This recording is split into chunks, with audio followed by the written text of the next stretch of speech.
Gepler Azatlyk Radiosu. Hormatly dinleyijiler, hepdeniň jemini Türkmenistanyny garyplyk we onuň çağalaryň durmuşyna ýetirýän täsirleri baradaky söhbet bilen dowam etdirýär. Türkmen medeniýeti 22-nji noýabrda bütün dünýä çağalar güni münasibetli Aşgabatda bitaraplyk we insanperwerlik, inkluziw geljegiň bähwidine hemme taraplaryň gollu gatly çäranyň geçirilendigini habar berdi. Bu çäre gatnaşanlar Türkmenistanyny ösüp gelýän ýaş nesiller baradaky alydanyň döwlet siýasatynyň ileri tutulýan uğurlarynyň bir hökmünde kesgitlenendigini öňe sürdiler. Hökümet gödөгçiliginde gurulýan çärede we döwlet eýçiligindäki medeniýetde edilýän zatlardan tapawutlykda azatlyk bilen anonimlik şertinde urlaşan synçylar we çeşmeler ýurtda dowam edýän ykdysady kynçylyklaryň barha kent çağanyň aç, hor ýaşamagyna sebäp bolýanlygyny, türkmen ýolbaşçylarynyň bu hili meseleleriň üstüni ýöntem propaganda bilen örtmäge çalışýanlygyny aýdýarlar. Dünya çağalarynyň ýagdaýy boýunça çap edilen täze hasabatda aýdylmagyna görä, kärki bolçuluk dünýäsinde garyplygyň hukuklарyndan mahrum edip geljeklerine weküm salmagy netijesinde ören kent çağı ejir çekýär. Garyplygy adatça maliýe serişdelerini el ýeterliligiň bolmalygy hökmünde seredilýär. Her gün 412 milyon çağı günne $3 hem az serişde bilen güzeran aýlap ören garyp ýagdaýda ýaşaýar dep hasabatda bellenýär. Türkmenistanyň çağalaryň hakyky ýagdaýy ýurdun maglumat üçin ýapyk bolmagy sebäpli bu hili hasabatlarda kän göze ilmän galýar. Azatlygyň habarçylary ýurtdaky ykdysady kynçylyklar, sosial meseleler, şol sany polisiýa wekilleri tarapyndan basylyp ýetirilýän we türkmençilikde öň görülmedik derejede köpelenlik aýdylýan dilegçilik hadisesi barada ilgiderli habar berýärler. Beýleki meselelerde bolşýaly türkmen häkimetleri ýurtdaky garyplyk, dilegçilik we jinaýatçylyk ýagdaýlary barada çykan habarlara açyk reaksiýa bildirmeýär. Aýrarlykda gurulşylan ýaşaýjylaryň, ykdysadçylaryň köpüsiniň pikirine görä, Türkmenistanyny agyrlaşan çağalyk hökümetiň 30 ýyl bäri alyp barýan netijesi ykdysady siýasaty bilen bagly. Türkmenistanda çağalaryň agyr durmuşy günüden güne ýurtdaky agyr durmuş bilen baglanşykly bolup durýar. Sebäbi gitdigi çağırlaşan ykdysady krizis ýurtda çağalaryň fiziki, ruhy, maddi we jinsy taýdan kemsidilmegine getirýär. Dip habarçymyz bilen anonimlik şertinde gurulşan ýaşaýjy aýtdy. Onuň sözlerine görä, soňky ýyllarda Türkmenistanyny açlyk zerarly hor düşen, keselleýän, dilegçilik edýän, İdegsiz we hoşsarsız çağalaryň köpelenligini pikirlenip, geçen ýyldaky we şu ýyldaky ýagdaýlary deňeşdirip bilýän adamlaryň tas hemmesi bilýär. Azatlygyň söhbetdeşleri çağalaryň ýük taşamak ýaly agyr fiziki işlerde, kerpiç zawodlaryny, gurulşykda, mebel çäklerini, hatda paýta ýygymyna hem işledilýänligini, özüne maskalasyna kömek etjek bolýan çağalaryň tapan basaran ähli işini etmäge taýýardygyny, olaryň beden, ruhy saglygy, bilim almak ýaly meseleleriň soň korunlara süýşenligini aýdýarlar. Şol wagtda türkmençilikde çağalaryň işlemeginiň, hojalyga kömekleşmeginiň oglan bolsun, gyýyz bolsun, kim işi adaty zat bolanlygyny, işiň çağany durmuşy taýýarlamaga kömek edýänligini aýdýanlar hem bar. Synçylaryň käbiri bu meselede medeniýetde açyk pikir alışmalaryň gurulmalygyny, şol sanyny ten satýan çağalar bardaky meseleniň hem açyk maslahatlaşylmalygyny aýdýar. Soňky ýyllarda ýurtda kämillik ýaşyna ýetmedikleriň arasynda jelepçiliň ören agyr mesele öwrülýändigi barada gurrun edilýär.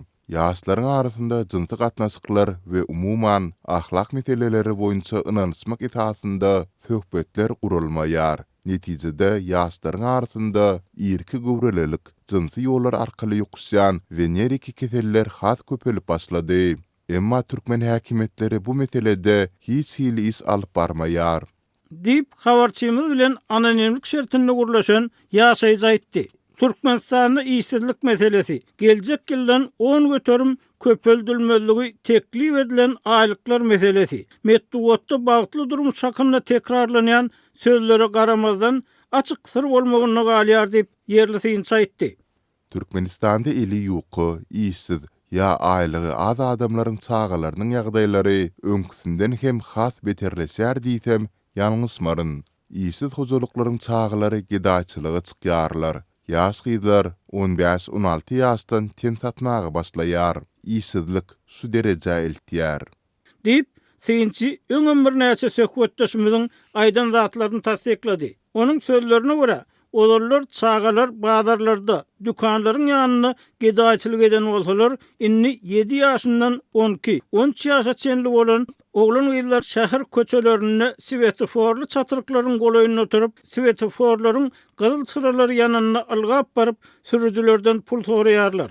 Adamlaryň biri ikisi dözmän pul berse, beýleki biri azgarylyp maşinanyň ýanyna gelen çağany kup göýberýär.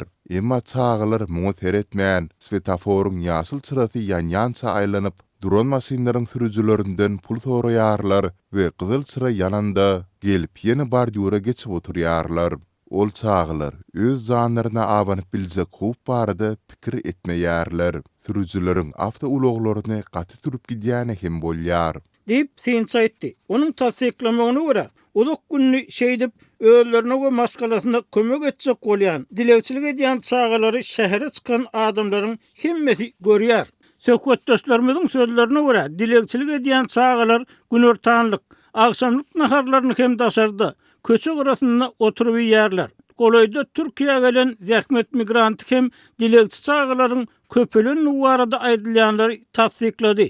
Ýöne adamlaryň köpesiniň diňe öz durmuşy bilen gyzyklanýanlygyny, dilekçi çağanyň öň näçe bolanyny, inni näçe bilen hiç kimiň işiniň ýokdugyny hem sözüne goşdy. Azatlygyň çeşmeleri dilekçilik edip, eline pul düşen çağalaryň somsa, piraşky ýaly satyn alýanlyklaryny, ýöne köplenç diňe bir somsaýa bir piraşky alyp, doýagarna iýip bilmeýänliklaryny hem gurrun berdiler. Şeýle-de çeşmeler çağalaryň işçek suwlarynyň muýtdugyny, ýagny olaryň öz suw gaplaryny köçede krantlardan doldurýanlyklaryny aýdýarlar. Men bir gün uly ýoldan awta ulagly barýardym. Svetofor gyzyl ýananda 2 tane çağa uly ýük maşinanyň ýanyna ylgap, sürüjiden pul sorady. Sürüji 5 manat berdi. Çağlar begenip ýene bardyura baryp oturdular we ellerine düşen pullaryny tanadylar. Bardyurun üstünde ağzından 10 çağı otirdi. Üst baslary hapa, ayaklary jorapsyz, eginlerinde ýukajuk köne jemper. Men öňki ýyllarda çağlaryň köçedäki awta ulaglaryň ýanyna baryp, dilekçilik edýänlerini görmeýärdim. Bazarlarda kän, ýöne svetofor gyzyl ýanynda ýola çykyp, ylgasy pul dileýänleri soňky aýlarda gördüm. Deyip, bir sürüji öz tejribesini paýlaşdy. Ol öz gören kartinasyny gaty gamgyn ýagdaý diýip häsiýetlendirdi. Adynyň aýdylmalygyny soran sürüji her görenini bu çağalaryň enatasy ýokmuka diýip pikir edýänligini, ula adamlaryň öz çağasy, agtyýaly ýaş gyzlara pul berip jynsy gatnaşyk gurýanlygy barada aýdylýanlary akylyna sygdyryp bilmeýänligini hem gurrun berdi. Ula adamlaryň bu çağalar bilen jynsy gatnaşyk etmegi bu bir kille sygmajak zat. Öz çağalary ýaly ýa-da öz aktyklary ýaly gyzagylary pul bilen aldap jynsy gatnaşyga girdi diýilen adamlara näme diýjegimi bilemok. Pulum bar, edenimi edýän diýýärler. Mekteplerde garip çağalar kemsedilýär, hatda mugallimler tarapyndan hem kemsedilýär. Mugallimler barly hojalyklaryň çağalaryny öňe sürýärler. Okap bilmeýän çağalar hem kagyd ýüzünde 4'lük, 5'lik bahalara okaýar. Deyip sürüji özi ýaly pikir edýän we bu zatlara gynanýan ýöneki adamlaryň känligini hem sözüne goşdy. Onuň tasdiklamagyna görä, mugallimlaryň hem narhy bar. Barly okuwçy bahalary sowgat bilen satyn alýar. Azatlygyň habarçylarynyň aýry-aýrylykda gurlaşan adamlarynyň köpüsi ýurtdaky baýlyk we gariplik ýagdaýy geljek nesli näme dogry ýetişdirýär diýip pikir edýär. Ýurtda korrupsiýa çağalary puluň bolsa edenin etseň bolýar diýen ýaly terbiýe berýär diýip ýurtdaky sosial deňsizligiň çağalary ýetirýän täsiri barada aýdylýanlary ýene bir söhbetdeşimiz tasdik etdi. Onuň pikirçe mätäç, pulu bar çağalaryň başyna aýlamak gataň zat. Maraltaýdan pes ýoluny ýitiren ten satyp pul gazanýan zenanlaryň käsi ýaşajy gyzlary özlerine öwrenişdirip, olary hem ýoldan çykarýarlar. Öz çağasyny ters ýola itekleýän ene de bar. Beýle aýaly eje diýip bolarmy? Uly ýaşly erkekler ýaşajyk zat tapyp bolanokmy diýip araçy gelinden soraýar. Seňem paýyň bar diýär. Köçede gulagyň eşidýän zadyna ynanyp bolanok. Bir gecelik keypine müňläp pul seçmäge taýýar baýlar köpeldi. Ýöne olaryň bir garyp hojalyga kömek etmäge güýji ýok. Diýip anonimlik şertinde gurlaşan benan aýtdy. Azatlyk ýurtda garyplygyň Türkmenistanly çağalaryň durmuşyna ýetirýän anyk täsirleri baradaky meseleni öwrenýän wagtynda sosial mediada paýlaşylan bir videoda ýaş çağalaryny ýyza goýup Türkiýeden enäniň çağalaryna berilýän şarpyk terbiýesi görkezýär we gaýrat ediň. Çağalaryňyzy goýup gitmäň diýilýär. Azatlygyň söhbetdeşleri bu meseleniň soňky ýyllarda jemgyýetiň iň bir agyrly meseleleriniň biri bolanyny aýdýarlar. Ejezi kakasy daşary ýurtda ýaşaýan çağalaryň käbiri enatasynyň iberýän pulunyň gadryny bilmän, o pullary diňe keypiň uğruna sowýar. Kä çağany enatasy hem iýdemeýär. Netijede ol köçede dilekçilik edip gününi görýär. Bu çağany alyp galan hosaryň eline pul iberilmeýäni sebäpli çağa seredesi hem gelmeýär. Diýip azatlygyň söhbetdeşi daşary ýurda giden enatalaryň çağalarynyň iýdegisiz galýan haratlarynyň az därligini, bu ýagdaýyň olaryň edep ekramyna yaramaz täsir edýänligini doly tasdiklap biljekdigini aýtdy. Onuň sözlerine görä, käbir enatalaryň ikisi hem daşary ýurtda bolup çağalary bilen kepdede bir sapar internet arkaly habarlaşýar we bu hili ýagdaýda çağa ene ata terbiýesini berip bolmaýar. Söhbetdeşlerimiziň biri bu hili enatalaryň käbiriniň çağalaryna isleýän zadyny al, isleýän ýerine gitseň bolýar diýip öz wyjdanyny pul bilen rahatlandyrmaga çalışýanlygyny, netijede çağa terbiýesiniň çağanyň özüne galýanlygyny öňe sürdi.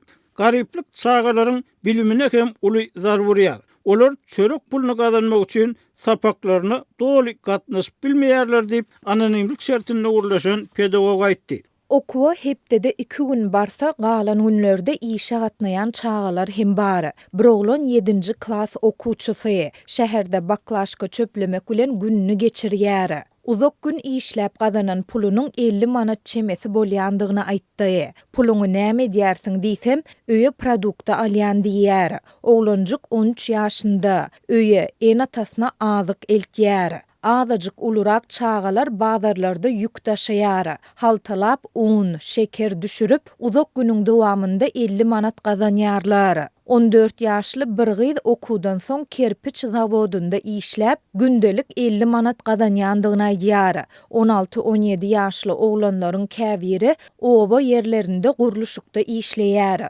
Uzak gün sement garyp beton daşap 100 manat kazanýarlar.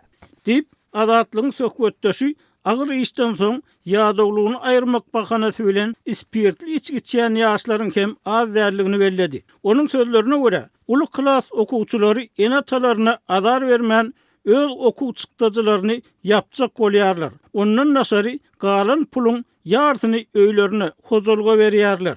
Aşgabatda 22-nji noýabrda bütün dünya çağalar günü münasibetli geçirilen çeyrede aýdylmagyna görä Gurbanguli Berdimuhammedow adynaky hogonlarlygy mätäs çağalary himayet bermek boýunça hayır sahawat gaznasy bilen BMG-nyň çağalar gaznasynyň Türkmenistanyň wekilhanasynyň esasy maksady çağalaryň saglygyny goramakdan, olaryň bilim almaklaryna ýardam bermekden, durmuş üstünçülük meseleleri boyunca degişli işleri amaly aşyrmakdan ibaret. Emma çeşmeler Türkmenistanyny dowam edýän ykdysady ýagdaýlar bilen baglykda maýyp çağalaryň durmuşynyň hem ýyldan-ýyla agyrlaşýanlygyny habar berýärler. Aşgabatdan başga beýleki sebitlerde, has hem etraplarda we oba ýerlerinde maýyp çağalar üçin düýbünden hiç hili şert döredilmedi. Olar üçin ýörite mektepler ýa-da saglygy dikeldiş merkezleri we olarda işlejek hünärmenler hem ýok. Diýip howpsuzlyk aladalar sebäpli adynyň aýdylmalygyny soran çeşme aýtdy. Onuň sözlerine görä, uly guruluşyklara we dawaraly çärelere ummasyz halk serişdesini karşylayan döwlet garyp çağalary golluk bermeli bolanyna tapylmaýar. ähli ýerde tanış gerek. Tüs okojak çağalaryň enatalarının zekinli perdentlerini okutmaga güýji ýok. Döwletiň ýokary okuw jaýlaryna hem köplenç para bermän, gollawsuz girip bolmaýar. Okojak çağanyň newer zekini koýýar. Ýokary okuw jaýlaryny okap bilmejegini bilip, çağalaryň okuw bolan höwesi hem gaçýar. Ýurtda mektepleriň arasynda geçirilýän olimpiadanyň soraglary öňünden yer gazanmaly okuwçylary, ýagny yerler satyn alanlara berilýär we ähli yerler olimpiada başlanmanka belli bolýar diýip bilim hünärmen aýtdy. Azatlyk bu aýdylýanlary garaşsyz ýagdaýda barlap, tasdikladyp ýa inkar etdirip bilmeýär. Dünýä çağalarynyň ýagdaýy boýunça çap edilen täze hasabatda aýdylmagyna görä, garyplyk çağalygy zäherleýär. Ol çağalaryň ömrüne dagwa salýar, saglygyna we ösüşüne ziýan ýetirýär, bilim almagyna päsgel berýär. Garyplyk çağalaryň esasy hukuklarynyň inkar edilmegini aňladýar we munyň täsiri biziň kimmämize ýetýär diýip dünýä çağalarynyň ýagdaýy barada UNICEF-iň web sahypasynda çap edilen täze hasabatda aýdylýar. Hormatly dinleyijiler, Azatlyk Türkmenistanyň garyplyk we onuň çağalary ýetirýän täsirleri baradaky ýürüýi teşekküri innik hepde dayanç raýat hereketiniň adam hukuklary platformasynyň wekili Diana Dadaşova bilen geçirilen telefon söhbetdeşlik esasyny dowam etdirmegi meýilleşdirýär. Длительная разлука с родителями – это одна из самых тяжелых детских травм. По силе она сопоставима с утратой. Только ребенок переживает ее не один раз, а ежедневно, годами. Egerde bu tema bilen magly maglumatyňyz paýlaşmak isleýän pikiriňiz ýa tejribeňiz bar bolsa, Azatlygyň mikrofonunyň hemmeler üçin açykdygyny ýatla diýarys. Gepleşigimizi dinläniňiz üçin köp sag bolun.